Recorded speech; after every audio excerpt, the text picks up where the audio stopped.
సరిహద్దు రగులుకుంటోంది. వాయువుని మించిన వేగంతో సమర మేఘాలు కమ్ముకుంటున్నాయి. 12 రోజుల క్రితం జరిగిన పుల్వామా దాడితో ప్రారంభమైన ఈ వార్ సైరన్ నిన్నటి భారత వాయుసేన మెరుపు దాడితో మరింత మార్మోగింది. మళ్ళీ ఇప్పుడు భారత భూభాగంలోకి చొచ్చుకువచ్చి పాక్ చేసిన ఘోర తప్పిదంతో వార్ సైరన్ దిక్కులు పెక్కటిల్లేలా ధ్వనిస్తోంది. దాయాదుల మధ్య రగులుతున్న కశ్మీర్ తాజా పరిణామాలతో నేడు రావణ కాష్టంలా మారింది.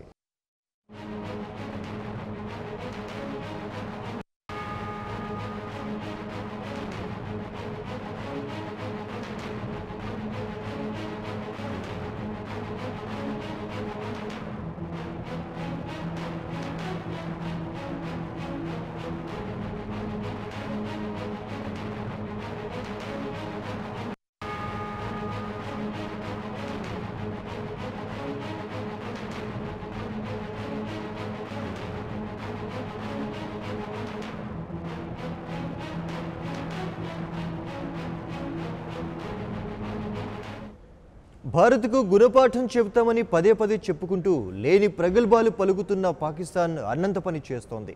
కవింపు చర్యలకు కాలం చెల్లిందనుకుంటున్న పాపాల పాకు ఏకంగా యుద్ధం చేసేందుకు సిద్ధమవుతోంది. నాటి కార్గిల్ నుంచి నిన్నటి యూరి వరకు, నాటి పఠాన్కోట్ నుంచి నేటి బాలాకోట్ వరకు ఇండియా గుణపాఠాలు చెప్తున్న కుట్రలకు అంతు ఉండటం లేదు. అందుకే ఈ ఉదయం ఏకంగా భారత భూభాగంలోకి చొచ్చుకు వచ్చి అతి పెద్ద తప్పిదం చేసింది పాకిస్తాన్.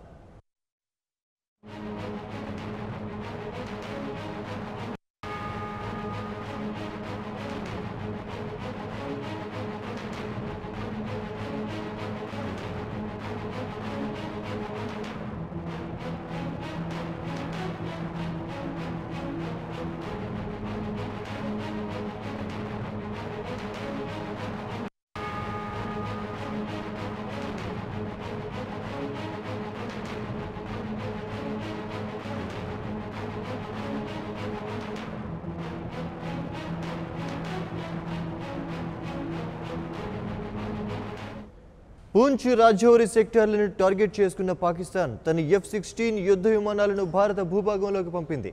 భారత నిఘా విభాగం నిద్రపోతుందనుకుందో ఏమో దాడి చేసేందుకు ప్రయత్నించింది. అనుకున్నట్లుగానే F-16 విమానాల నుంచి బాంబులను జారవిడిచింది.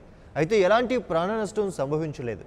ఇండియన్ ఎయిర్ ఫోర్స్ ధీటుగా సమాధానం చెప్పడంతో పాక్ తోక ముడవక తప్పలేదు.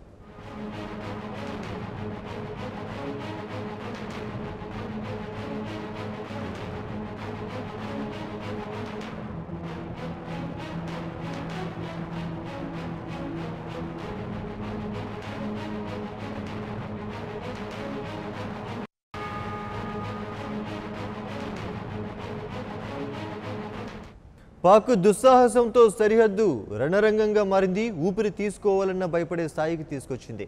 పాక్ విడుదల చేస్తున్న తప్పుడు లెక్కలతో పరిస్థితి మరింత దిగజారుతోంది. ఇటువంటి పరిస్థితుల్లో యుద్ధం ఖచ్చితంగా చేయాలనే డిమాండ్ దేశవ్యాప్తంగా ఊపందుకుంటోంది. వార్ మస్ట్ అనే హ్యాష్ ట్యాగ్స్ సోషల్ మీడియాలో హోరెత్తుతున్నాయి. అయితే ఇప్పటికే యుద్ధం వల్ల అనాథాలుగా మిగిలిన బాధితులు మాత్రం ఏం జరుగుతుందనే టెన్షన్తో బతుకీడుస్తున్నారు.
యుద్ధం అంటే మామూలు విషయం కాదు.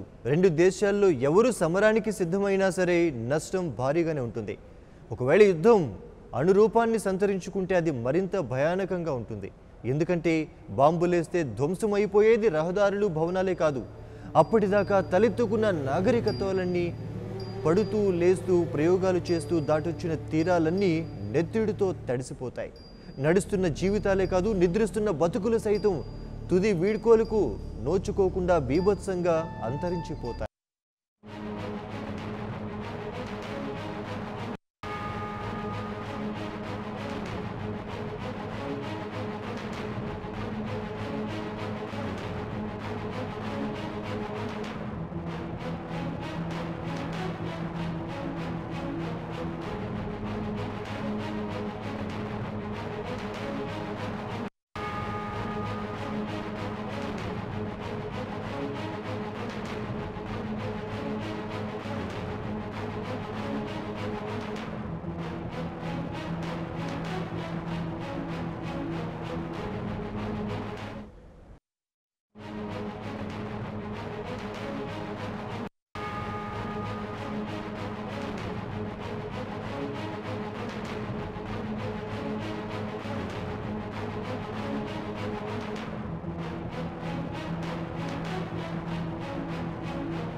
జీవమున్న మనకు మనుషులంటే ప్రేమను పంచే కరుణామూర్తులు, కానీ విధ్వంసానికి మాత్రం మనుషులంటే ఎముకల గూళ్లే.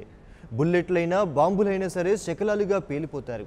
గుర్తు పట్టడానికి వీలు లేనంతగా ముక్కలుగా ఎగిరిపడతారు. జనావాసాలన్నీ కాటి కాపర్లు కరువైన శ్మశానాలై భయపడతాయి. కన్నీళ్లు రక్తంతో తడిసిన రహదారులు బోరుమంటాయి. యుద్ధం ఎప్పుడు మృతదేహాల సేద్యమే. యుద్ధం అంటే కంకళాలే, అన్నీ ఆనవాళ్లు కోల్పోయిన జీవన సౌరభాలే.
వసివాడాడని పసి కలేబరాలు ప్రపంచాన్ని విక్రించకుండా ఉండాలంటే ప్రార్థనా మందిరాలు శిథిలాల కింద దేవుడి నడుము విరిగి సహాయం కోసం ఆర్తనాదాలు పెత్తకుండా ఉండాలంటే ఇప్పుడు కావాల్సింది సంయమనం. సమరం ఏమాత్రం కాదనే నినాదం ప్రపంచవ్యాప్తంగా వినిపిస్తోంది. జరుగుతున్నది అన్యాయమే, విర్రవీగుతోంది అరాచకమే, కానీ సహనంతో సమరాన్ని మించిన ఫలితం వస్తుందనేది యుద్ధ బాధితుల ఆక్రందన. అందుకే ఇప్పుడు మట్టి నెత్తుటి అత్తర్లను కాకుండా తన సహజ పరిమళాలను వెదజల్లాలని కోరుకుందాం. ఇరు దేశాల మధ్య శాంతి సౌభ్రాతృత్వాలు వెళ్లి విరిసి స్వేచ్ఛ కపోతాలు స్వేచ్ఛగా ఎగరాలని కోరుకుందాం.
For more updates, please subscribe 99 TV Telugu.